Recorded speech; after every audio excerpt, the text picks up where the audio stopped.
Bonsoir à tous et soyez les bienvenus dans ce numéro de la revue de presse de la semaine. Nous sommes le 26e numéro aujourd'hui. On va s'intéresser à trois parutions, le journal L'Union, Moutouki et Écho du Nord pour parler des faits divers avec ces trois présumés dealers qui ont tenté de corrompre trois agents de l'OCLAD. On va parler de l'affaire Santulo qui fait parler d'elle sur le territoire national. Yves Fernand Manfumbi, ministre de l'Agriculture, serait mêlé d'affaires. Tout cela est à lire et à voir dans cette revue de presse que je vous propose maintenant de regarder.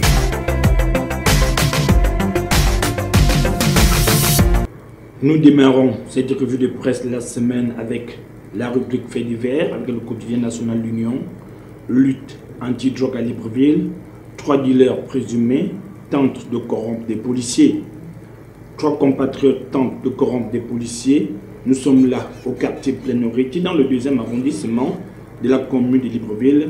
Les trois individus sont bien connus en milieu carcéral pour avoir y déjà séjourné, interpellés par les agents de l'OCLAD au moment où ils procédaient à l'emballage du vrac du chanvre indien, un produit classé pourtant comme illicite et dangereux pour la santé.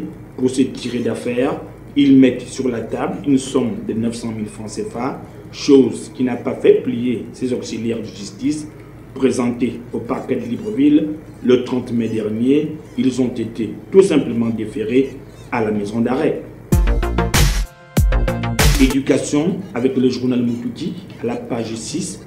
Les étudiants de l'USTM dans la rue pour dénoncer la mort d'une des leurs. Le 7 juin dernier, les étudiants de l'USTM viennent de tenir une marche, non pas pour se féliciter des conditions d'écolage dans ce milieu, mais pour dénoncer le décès de Maïla Antani, des suites d'une hémorragie pendant l'accouchement. Bien que le nouveau-né soit bien portant, mais sa mère est passée de vie à trépas à l'hôpital Anissa Bongo de cette localité. Beaucoup de patients dénoncent les mauvaises conditions de travail au sein de ces structures sanitaires. Des cas similaires sont fréquents. Économie avec le journal Moutouki à la page 2. Détournement des deniers publics, l'opération Mamba. Yves Fernand Manfumbi sera-t-il le prochain mordu? S'interroge notre confrère. Selon un journal proche du pouvoir en place, l'homme serait impliqué dans l'affaire Santulo. À ce jour, il existe des preuves solides mettant en relief l'actuel ministre de l'Agriculture pour les faits de corruption et malversation financière. L'actuel ministre de l'Agriculture pourrait être poursuivi pour des faits de corruption qui ont eu lieu en avril 2013.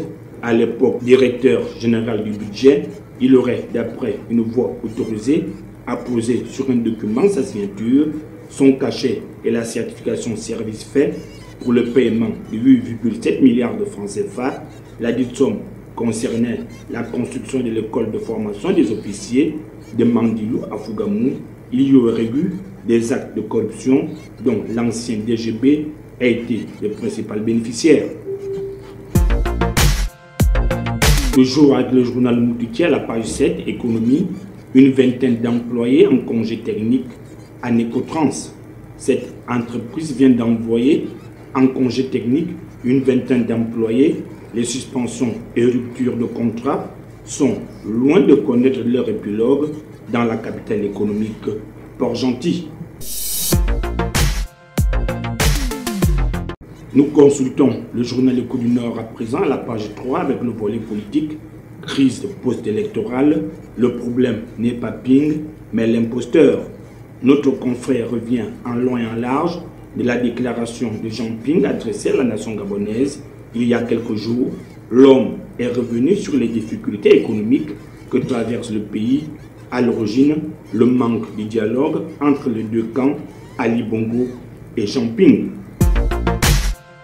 Suite aux propositions de Zouba et Oyemba pour un troisième dialogue, le camp d'Ali Bongo se déchire.